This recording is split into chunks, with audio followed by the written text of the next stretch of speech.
Hi everyone, and thank you for joining us. I'm here with Vanessa, who is a member of our group already. You've probably seen her posts occasionally as well. And Vanessa is a dog groomer, but also specialises in canine flow. And she's on here tonight to talk about her perspective of canine flow within the grooming environment. Vanessa, can you tell us then a little bit about your experience using canine flow with the dogs that you groom? Yeah, it's quite interesting because I did the canine flow to support my dog who'd actually got skin issues, and I sort of went in a roundabout way and stumbled over canine flow, and it solved his skin issues, and I was absolutely hooked on the whole concept because I could see, this stuff works. And it can be as complex or as simple as you want it to be. It's backed up by science, but sometimes we just go, well, the science isn't there, or we don't understand it, and you go with the whole, well, it just works. And I never thought as a groomer of using it in the salon until I started to really struggle with a little rescue. There's a terrier cross that came to me. And I'd got to a point where basically the owners came with the dog, which I don't have a problem with because I don't have anything to hide. But sometimes we know as groomers that the owners can cause more problems and unsettle the dogs rather than support the dogs. And I was a bit uneasy about the owners coming on their first visit, but I always say to people, if you start to, I feel, unsettle your dog, then I'll ask you to leave. And I made the appointment. This is going back to when she first appeared, actually, little Lottie. And the owners appeared. They came down my path. My grooming salon is in my converted garage, so the house, the entrance, it doesn't look like a salon, but it took half an hour to get her in through the door. Even it was just very strange. I groom one-to-one, so we didn't have a great start at the beginning. After half an hour and trying various off-the-shelf aromatherapy products, because I'm holistic anyway, I managed to actually be able to touch the dog. And we built up on that. She built trust in me. But she was one of those dogs where I always felt that she didn't have a problem with grooming at all. She was fine with the clippers. She was fine with me brushing. She wriggled a little bit, but there was something else going on. And she just throw herself at me. And because she's got a low centre of gravity, she's a short-legged terrier. I just found when she was throwing herself at me, it's tiring, and she'd be moving around, she'd be being difficult, but I didn't feel it was because of the grooming. I felt it was because of something else. And we got to a point where basically the owner was holding Lottie for me. I felt Lottie didn't have enough space. Lottie was squirming and flipping about more and more, and we seemed to be going on a downhill spiral. And I just thought, well, I can't groom this dog. This isn't doing this dog any good. And as a groomer, I wanted to say to them, look, your dog is going to be better off if you're not here. The appointments were taking 2 hours, and it was a dry clip. It was ridiculous, and it felt so stressful for the dog, and it was just managing the situation. So I thought, well, we have to look at this a different way. It's not working. And it was one of those moments where you just sort of think, well, what else can I do? Mm-hmm. And I thought, well, if we look at our heart energy and we try and rebalance the situation and take the pressure off the dog, because me trying to groom with two owners, one holding the dog, one watching the every move of me and the dog, it was quite intense. So I was a bit wary about asking them if they'd mind, doing canine flow, because it's not for everyone. People sort of go, ooh, sometimes, because they don't understand. But actually, they were really receptive. So I said, well, would you mind? How about we start the grooming process with some, well, I said mindfulness, because sometimes even just saying meditation is a bit too much for people. And they were really up for it. So I said, right, okay then. And with Canine Flow, we do heart-centered meditation. So we try and we visualize and we breathe into our heart center. And it basically means that we are becoming more close to being, we say, having heart coherence. And when we have heart coherence, our whole body systems slow down and we give out a whole different energy. So I thought, if we can just connect back to our hearts, then we can transform the tension and the stress and hopefully become more relaxed and maybe, have feelings of love rather than feelings of fear. And the reason we do that is because our hearts are an electromagnetic source of energy, and it's measurable. The Institute of Heart Math has measured, we have a zone of electromagnetic field around us that's measurable to 3 feet. And now our dogs have the biggest heart mass per body mass. So when they also have this electromagnetic energy, but because their hearts are bigger, they are far better at feeling our electromagnetic energy. And they've done experiments where basically we feel different emotions. So they've put different photos up of nice things and then of things that would cause fearful reactions or shock or horror. And when they measure the electromagnetic energy coming from our hearts, it actually, when we feel fear or tension, stress, we give out a different electromagnetic signal to when we're feeling happiness, joy, feelings of care and gratitude. Now, because our dogs are natural energy balancers, when we feel fear, they pick up on that and they try and balance our energies. And that will cause them to have behaviours that we might not feel are appropriate or are difficult for us to deal with. And actually, it's our feelings, our emotions affecting what our heart is giving out that's the biggest factor, certainly for that dog's behaviour. So, yeah, we had our meditation session at the beginning of the groom, and dogs ground their energy through their mouths mostly, predominantly. So they, that's why we have, when they're sort of feeling stressed and they're lipping or they're tight-lipped, or they might be sort of growling and grumbling, it's all grounding energy through their mouths. They also, though, ground their energy through their feet. So they need to be able to move their feet. And if they're trying to ground energy through their feet, they will often paw at things.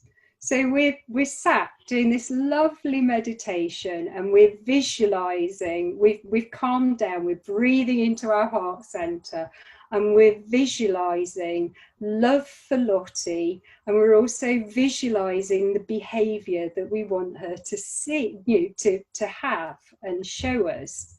And it's all going brilliantly until Lottie then starts going, ooh, and doing these little grunts and howls. And then she starts pawing away at her female owner, Well, then her owner's really stressed and embarrassed, and is trying to calm down little Lottie. And this then is giving Lottie even more energy. But we persisted, and the groom took a little bit less time on that first occasion. They enjoyed it, and the dog was, she was more settled at the end of the groom. So we stuck with the meditation at the beginning of each groom. But she kept persisting on pawing to try and ground her energy and sort of singing to us. And the female owner kept making a fuss and singing back. So we had to explain about not giving the dog back your energy. And once we'd cracked that, we went from a dog that would take half an hour to come in and have numerous toilet breaks over 2 hours to a dog that actually would come in, she'd snuffle around the salon, settle down, she'd lie down in the end on her mat, she'd come and sit at my feet, and the actual groom, bearing in mind it's a dry trim, we got it down from 2 hours with breaks to half an hour with no break, which is so much better for that dog. It was just absolutely amazing, really, just through meditation. So how do you go then about trying to convince an owner, do you think, that meditation actually works? Because initially you would think it's such a waste of time, like you could be spending that time grooming the dog when you're sitting there kind of, trying to be all mindful and whatever. I mean, that's fascinating, because you're saying obviously it's taken a lot less time with the meditation in place. So yeah. How do you go about convincing guardians then, Vanessa? How do you do it? Well, basically, I think you have to have somebody that's open to it in the first place. You have to say, if they're a bit wary, you need to talk to them about the electromagnetic field, the heart energy, and how we need to look at transforming that heart energy, and meditation being one of those ways that we can connect with our hearts and feel what the dog's feeling and influence how that dog is feeling just by calming ourselves. If they're not up for that, and this came up, I think, when you had the interview with Caroline as well, about how could you do something like meditation if you're in a multi-dog salon, and you can do breathing exercises. If we're in shock, we tend to go, oh my goodness me. Yep. Just having your hand on your heart instantly causes us to calm. It's some sort of neural pathway, I don't know quite what, but just having your hand there, I'm just going to and then focusing. If you then focus your breathing to your heart and just take deep, slow breaths right into your heart. And then if you can feel happy thoughts, so maybe thinking of somebody that's very important in your life, or your beloved dog that you're having a groom, just doing that actually slows you right down. So we don't need to freak people out with meditation if they're not ready for it, but just doing simple mindful breathing, but really focusing on our heart center can work, and you only need to do it for a couple of minutes. So that is another way that we can work with our owners. And I think, to be fair, most owners, when they have a dog that struggles with grooming, they can go one of two ways, where they just sort of throw the dog through the door and try and leg it, or actually they need a moment to just calm down. And if we can get them to calm with the dog before they go, they can see the difference. And I think most people are quite happy to just do like 2 minutes of, let's just, have a moment. Yeah, and I think Caroline also tapped on the fact we can try and, encourage kind of dog guardians to do it at home as well prior to coming into the salon, to kind of set that mindset beforehand. But I just lost my train of thought there. I was doing that exercise as you were talking about it, and I actually can feel it working. I'm going to go to sleep now. But no, it's something definitely worthwhile considering. So I told you earlier that I've booked on the retreat for the end of the month, so I'm really excited about learning it. And we were talking also about perhaps holding a webinar that you could obviously take to help groomers learn from the kind of grooming perspective as well, which is really exciting. In terms of canine flow, is it something that you have to disclose to guardians before you do it, or is it something that you can do just without kind of notice? No, you don't need to disclose to them at all. If they're coming to you because you are a holistic dog-centered groomer, they're already open to those methods. And actually, when I groom and I think of canine flow, the whole subject is so massive anyway. It covers our normal sort of behavior-based training anyway. So I did Sue's webinar the other day on trigger stacking, and from a canine flow perspective, everything she made sense, but we look at it in a slightly broader way. There's a couple more sort of layers to it, and we look at more energies going in. So rather than say it's a trigger going in, we look at it in terms of its energy going in. So it may be, as a groomer, you don't book nervous dogs in when there's a full moon, which might sound a bit strange, but it's not because there's werewolves out there. It's my husband, I swear to God, when there's a full moon, he's on the warpath. Yeah. Well, there's also, because we consider things like solar storms as well. So when you look at all of that energy that's bombarding us from space, it does unsettle us. Full moons unsettle us because the gravity on the planet is slightly different, and it affects our water balance, and that actually then affects our hormonal system and our cellular system. So if you've got a dog that's struggling, you're not going to book it in when there's a full moon because it's already unsettled. So we look at a lot broader picture. But that's actually quite nice because in some ways, the way we look at it is more simple as well. And then it's things like when we look at energy inputs, we look at our, vibrational energy. So, we're talking about hydrobaths vibrating. If you've got an old one like I've got, my hydrobath makes a huge amount of noise. We're also looking at the sound of dryers, the sound of clippers. It's things like, I've got another case study where I had to change the clippers with the dog. So I now have like just little trimmers that have got 3 speed settings on them. If I use my big clippers, couldn't cope, so I use the little clippers. It's still looking at it from a canine flow perspective because I'm looking at vibrational energy and sound energy.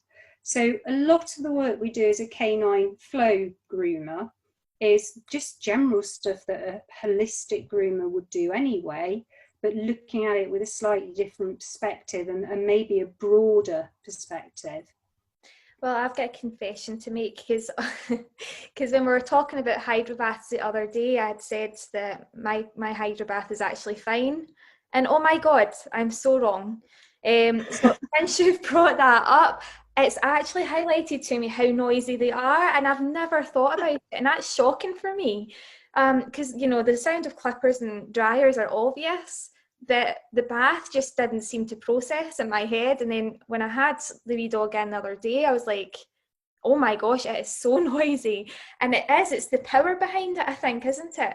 I mean, when you're paying £3,000 plus for a bath, you don't really want issues with it in that retrospect, do you? So I don't know if you should be getting a new hydro bath, Vanessa.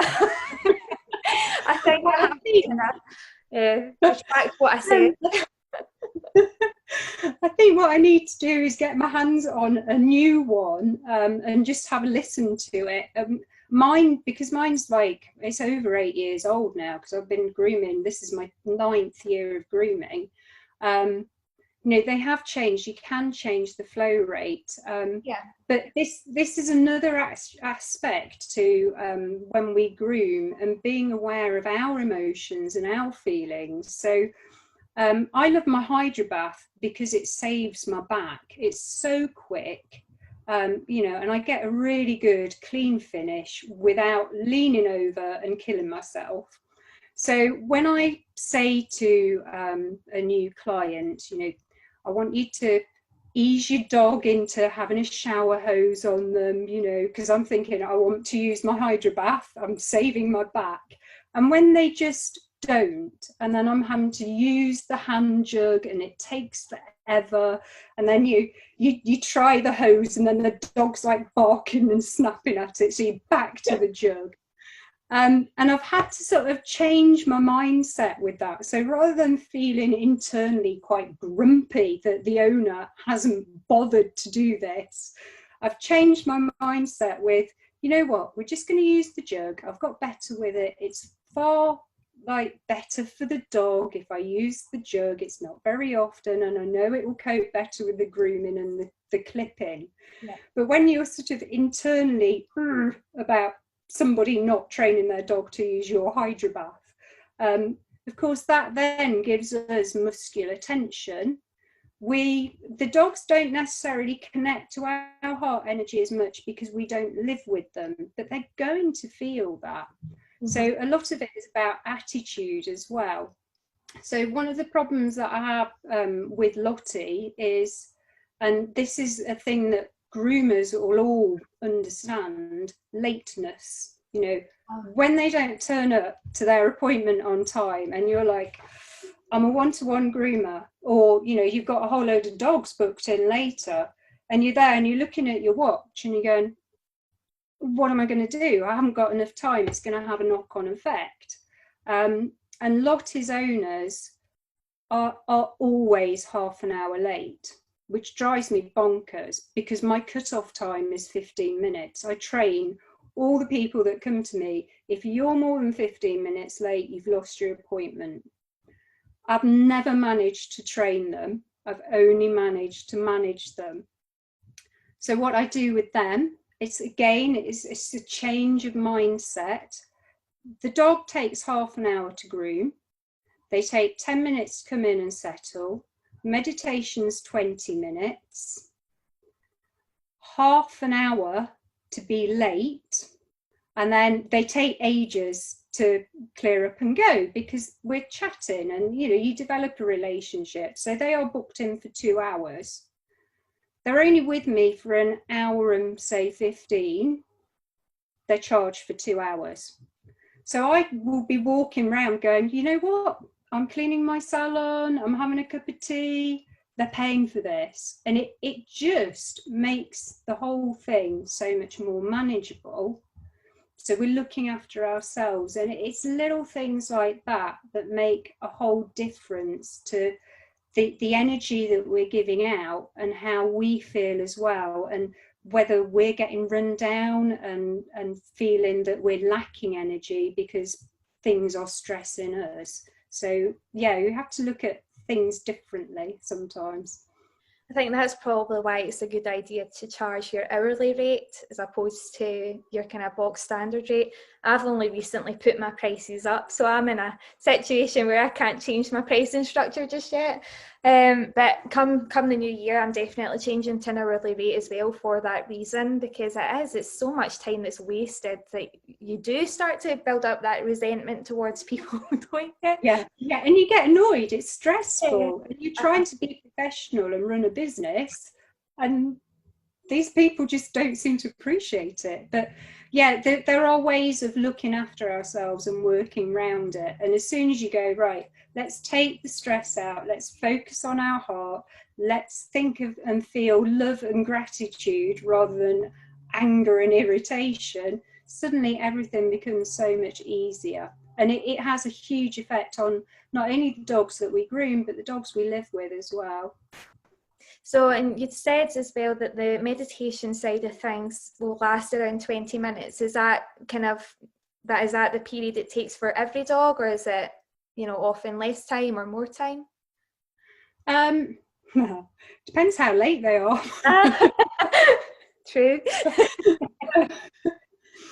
Let's see.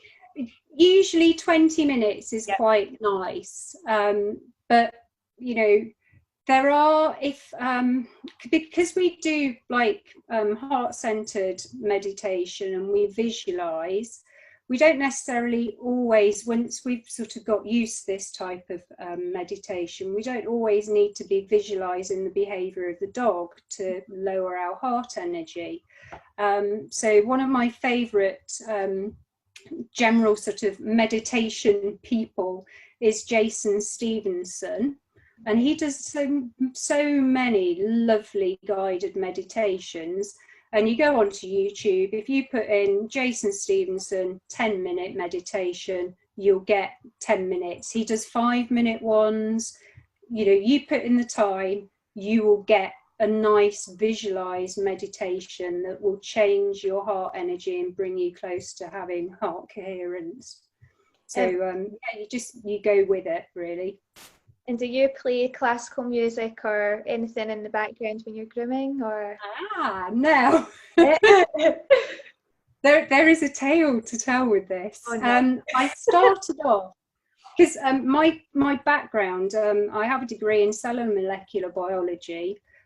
So all of this canine flow stuff from a cellular point of view makes complete sense for the scientist within me. But I ended up teaching science in secondary schools for 20 years. And at the time when I first started teaching, I was still in my early years of teaching. There was a lot of research into playing Mozart and how that affects learning and behaviour. So I thought, well, I'm a newbie groomer. I need to be taking in and learning all this information. I'll play Mozart. That will help me. And how can the dogs possibly object to it? And it did. It really, really worked. And then I sort of then started to look at meditation and sort of being more of a calm person, trying to connect to myself and the environment and the universe. So I thought, well, I'll try this sort of chill out music, the different frequencies of music as well, and that seemed to not make too much difference to the dogs, but it made me feel quite nice and relaxed, to the point where in the afternoon when I was grooming, I was getting a bit tired and sleepy. So but it seemed to work. But I got to a point where I then thought, if I'm hand stripping a dog, I will always have some sort of documentary on in the background, or I'll be listening to one of Caroline's things that she does on the Canine Flow group. So I always have, when I'm hand stripping, a human voice, and there is research that dogs find human voices the most calming over anything. But I've played with sound and with music and voice throughout the last probably 3 years while I've been doing Canine Flow, and I've actually found the dogs are more settled with nothing. So don't talk to them, don't have any radio on, no calming music. And I think when I say don't talk to them, that makes me sound really harsh, doesn't it? Oh, you mustn't speak to the dog. But if you chatter to a dog, you are putting in energy. And as humans, there's been quite a bit of research on this. There's a fabulous book that I can recommend. It's called Your End of the Lead. I've forgotten the name of the writer. It's Professor somebody or other. I'll try and find it and put it in the comments when we put this up. But basically, as humans, the way we communicate and calm ourselves is we clutch things at our chests and we talk. And we talk and we talk and we talk. And that's how we balance and ground our energy. That's the last thing a dog wants, because we are then feeding it with energy. So if you're one of the groomers that are there going, it's okay, it's okay, it's okay, it's not okay for that dog. You need to shut up, basically. But and I've seen it at grooming competitions where, you know, you've had somebody and they're stroking and stroking and stroking the dog and they're holding it here and they're chatting and this dog's just going, oh. So we need to be really aware of our talk and our chatter. But looking at it from a canine flow perspective, when we look at all the energy going into a dog, you've got brushing, so you've got movement energy. With that, you've got heat as well. Just brushing will increase the temperature. We might not be aware of it, but dogs are so sensitive, they will feel an increase in heat energy through brushing. We've covered the sound of the clippers. You've got the vibration of the clippers. You've got the sounds of the dryers, the sounds of our hydrobaths, or just the hose or the jug. And the traffic outside as well. Yeah, absolutely. Even the sound of scissors can have an effect. You know, if we're snipping away quite quick, there's a lot of noise there. So I tend to look at it in terms of, it's a huge amount of energy going in. And don't forget, at the beginning, we said dogs ground their energy through their feet and through their mouths. Well, a dog that's happy being groomed probably isn't going to be doing anything with their mouths, but they are going to be wanting to move their feet. So if we are putting lots of energy in and they can't ground their energy by their normal movement, and then we're adding in music on top of that, it can be too much for a dog. However, when we look at all of this, there is a balance, because if it makes us feel more calm, you have to look then at each individual dog. So is the individual dog better with us feeling more calm because we've got that music on, or is the individual dog better without the music? And so you have to... That's the essence of holistic grooming, is it's the individual dog and the approach to each individual dog. Oh, Vanessa, you're going to need to slap my wrist, by the way. You have to play with it. I'm so bad at talking to my dogs, like so bad. Honestly, did you know, that's the thing. This is the beauty of the group. It's learning and growing, isn't it? And there's going to be things that you'll learn as time goes on, and you'll look back on and you'll cringe at what you've done because you think it just makes complete sense the more you learn. Yeah, absolutely. I mean, when I was training, I was forever talking, and I look back now and think, oh, that's why that dog kept trying to lick me, because I was like jabbering away because I was so nervous. I mean, it's not a case of, you know, you can say to a dog, you know, good. There's no problem with saying good. You can say, oh, well done, you know, but you don't want to be having a conversation with the dog because you are putting a lot of energy into the dog. So the more still and the more quiet you are, the more still and the more quiet the dog will be.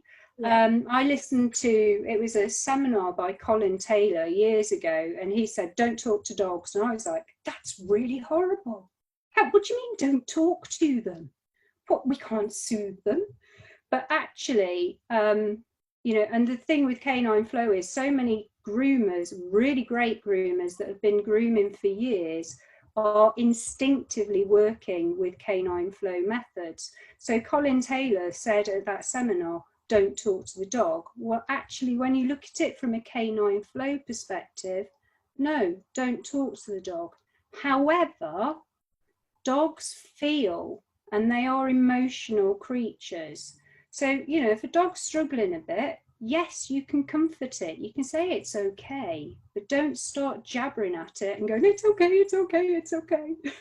There's different ways of doing it. It's not so black and white, as you said as well. There's kind of exceptions to the rule, and it's trying to kind of try not babyfy them as much as what we like to, because we do look at them like they're wee babies, and I mean, it is good to pacify, but obviously if you're getting nervous, like you're saying, it is contagious. And it's just remembering then that dogs can communicate subconsciously with us through energy, as you're saying. So it does make sense. What's your favourite thing then about Canine Flow? That it works. I mean, it really, really works. So I looked at it in terms of my salon and my grooming environment, in terms of all the products that I use, my handling techniques. Certainly, I mean, one of the things that I think we should cover in my webinar is, dare I say it, restraints. It's a massive thing in Canine Flow. So yeah, Canine Flow, just everything. But when you look at it and you go, it can help with travel sickness, it can help with phobias, it can help with fear of loud bangs, fireworks, it can help heal a dog's skin. It's so vast. It's backed up by science, but actually we don't always need the science. We just need to know and actually feel in our hearts and trust our instincts that it works, and it will make a massive difference, not only to the dogs that are in our lives, but it actually transforms us as humans as well. It's just, yeah. I'm actually so excited. I mean, we've been talking now for nearly an hour. It's usually 30 minutes, so that's how long it's been. But oh, wait a minute, my wee boy's here. Come here, Joey. Come here and say hi. Come on. I've got the little one here. I can't believe how long we've talked for. It just shows you. Right, we're not going to talk about anything else because we'll have to leave it for your webinar. And that will be announced. We'll kind of have a wee talk about it and which platform it will be on as well, because there's something I need to speak to you about regarding it, Vanessa, which is quite exciting. So but it's definitely something that we kind of want to get you doing. So yay. Okay. But yeah, in the meantime, we'll just keep posting things on Facebook. I'm going to honestly have to reassess everything based on what you've already said. No, don't worry, because the whole thing is, it's a big learning curve for all of us, isn't it? And you learn more stuff, and then you think, oh, I shouldn't have done that. But actually, it's just balancing things and having a wider perspective and making it work for you and the individual dogs. And each dog's different each time they come as well. So, you just go with what works, knowing a bigger range of skills. And I think as well, it's important because even looking back on, Facebook pages and then your very first lot of photos when you first began, and then you look through, obviously, as you've progressed and how you've learned things, it's actually quite a lovely thing to do, because you see how far you've came since day one. I mean, just before I came online here, I was doing the exact thing that I'm saying, and there was a picture, and I'm going to put it up on a post on the group, because it's a picture of me using a restraint that I completely don't agree with, right? But it was, right at the beginning of starting my career in dog grooming, but you can see now this is a terrible photo, but I'm going to put it up for this reason only. It shows that we're all human and that we are making mistakes, and it's not a criticism, it's how we learn at the end of the day. So yeah, I'm going to put it up, and don't judge me for it, but that's the beauty of it. Learning. I won't judge you at all, because I hands up, I bought a groomer's helper. Yeah. As far as I am concerned, that they are like medieval torture things. Yeah. At the time, They, you know, you're new to grooming, you need as much help as you can. They were advertised brilliantly. They look to get great results. Yeah. You know, And it's also ignorance, isn't it? I mean, it was like things that a dog will do that you think is cute, like a whale eye, for example, and you snap that photo and you go, oh, look how cute the dog looks, or a paw lift, oh, that is so cute. In this particular photo, the dog's going nuts, right? So I'm drying the dog, and the dog's in a restraint, and he's going nuts, and I'm laughing at it, thinking, oh, look how much of a terror this dog is, but we got a good result in the end in terms of the groom, not the actual experience. And you're thinking, how naive and ignorant was I when I first began? But then look how far I've came. And it's just what it is, isn't it? And that's because we love what we do. Yeah. We not all groomers do it, but hopefully those groomers that are in the group and are going to be listening to this, you know, we want to learn all the time because we want to get better and better for our dogs and make our jobs easier as well. You know, grooming is really hard work. I know it is, I know. I think people need to I think the issue with holistic groomers is there's such a stereotype there, and your kind of general groomers are kind of so kind of engrossed in the idea that we're trying to discredit and we're trying to pass blame and judgment. But when I think coming from the different perspective of, we're not trying to say that we're perfect, we've made mistakes, but the difference is we're learning from them and we're evolving, and that's the difference. Yeah. So no, I'm going to put it up. I'm ashamed of the picture, but at the same time, I'm so glad to have seen it because it shows how far I've came as a groomer myself. But anyways, we're going to go now because otherwise we're going to talk the whole night. I know. Oh my gosh, thank you so much for coming online to speak with me, Vanessa. It's been wonderful. And we'll keep a wee shout out to the webinar for everyone as well. So remember to put the links up underneath the video once it's uploaded as well. I will do. I've got the book on back flower remedies as well, so I'll put 2 photos up there just for things that we've talked about. Right, okay. This isn't going on the Woof Wednesday theme because I'm too excited about it to even wait for that, because I've got quite a lot lined up already for it, waiting to get published. But I do think that because we've had Caroline Griffith on for Canine Flow anyway, this is a great kind of top up of it, so to speak. So I'm just going to post it on pretty much ASAP. All right. Okay. Okay. All right. Well, have a lovely evening. All right, take care. Bye. Bye. Bye.